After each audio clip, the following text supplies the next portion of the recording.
Okay, so it's time for another little know-how video, and this one's to do with the pads, and I just want to show you a couple of tricks that maybe you appreciate or maybe you haven't.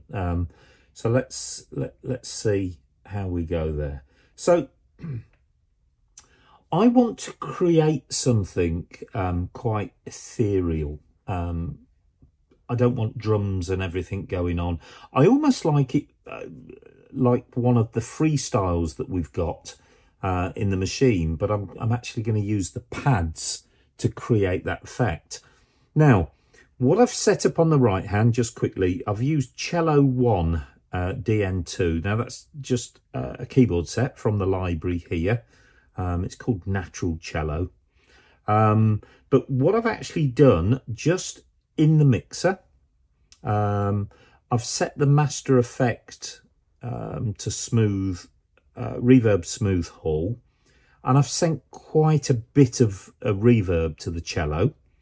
And what I've done in Master Effect 3 is put the stereo, BPM stands for beats per minute. In other words, it will sync with the tempo that the machine's actually taking. A delay, so, and I've added, let's just have a quick look. Yeah, I've added a reasonable amount of that. So basically you'll hear the delay and the reverb. You can hear that sort of sound bouncing off to either side there.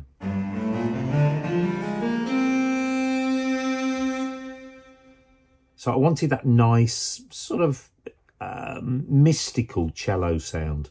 Now, I said we just want to use the pads, so let's go back to our main screen. When we're in the keys tab, we can see what's in the 4 pads here. And in pad 1, I've gone into piano and chosen piano arpeggio.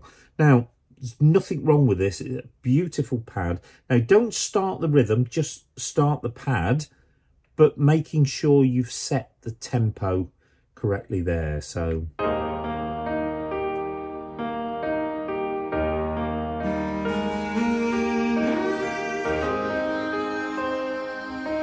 okay, almost pressed the play there on the rhythm, but yeah, that's nice. There's a couple of things. First of all, it's too loud, so I'm going to go into the mixer, make sure you're on your pads and keyboards, highlight pad 1. I'm just going to take that down a little bit against the volume of the cello.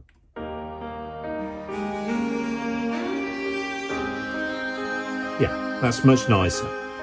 Okay, now when you're in the mixer, if you notice, we've got the name of the sound that's being used in the pad.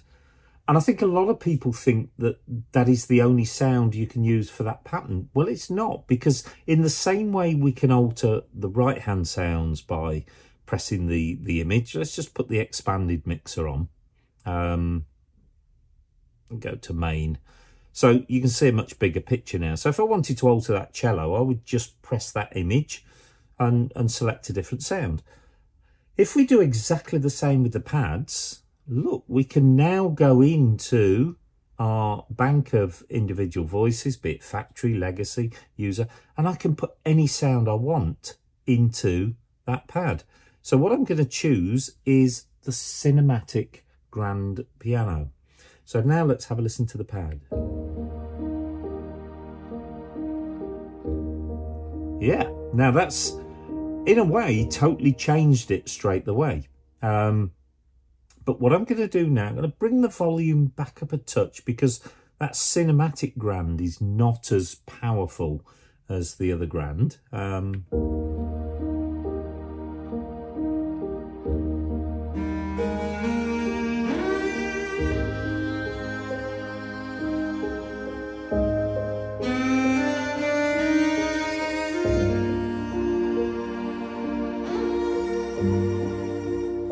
Lovely. Okay, I'm starting to get there now.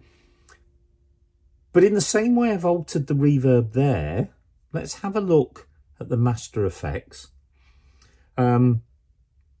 If we actually look on the master effects send, you can see little letters A and B.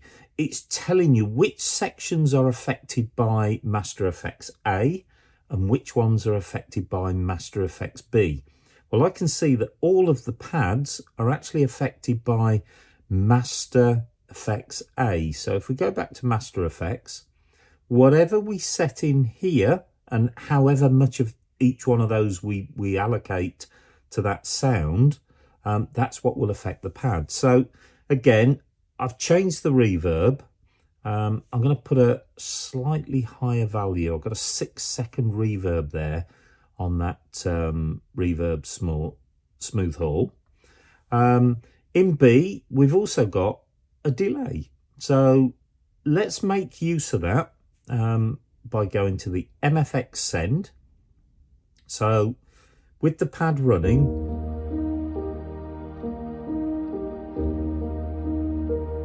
right, I've increased the reverb now. So increasing the reverb has made it a lot more ambient. Now FX2, which was the delay, I'm going to put a little bit of the delay on.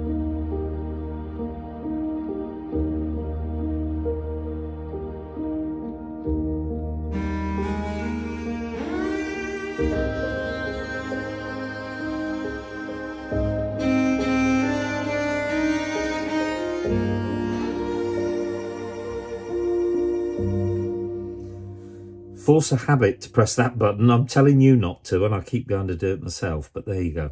So now we've created a lovely little effect there. What I might do is go to the EQ and just bring the high frequency up just a little bit on that cinematic piano. Okay, so let's go back and look at our keys. What have we got in pad 2? Okay, we've got a string sound, and basically that just plays string chord harmonies for us.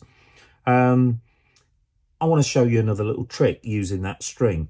If we go into the mixer, I can see that pad 2 is using full strings. Well, let's press the image there. We could use a totally different string sound. So I might choose real strings 1, exit.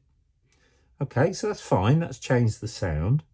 But what in our extended mixer if I went to tuning? Now we can alter the octave of those strings, because at the minute, playing quite high. Let's knock it down an octave. So we go to -12 on the tuning.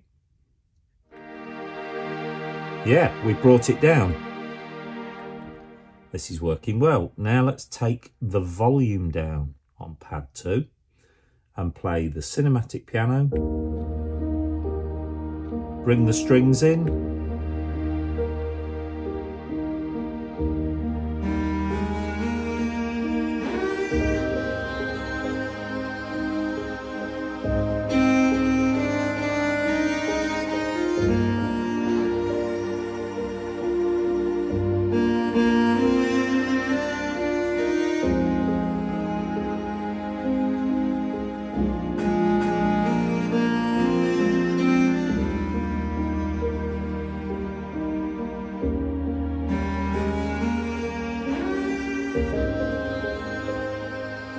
Okay, I don't think I need to go any further, but what we've created there is a lovely, almost an ethereal style, but we're just using the pads. We've revoiced the pads, we've put effects on the pads, and we've also learned now that we can alter the octave. So experiment with them. It's great fun.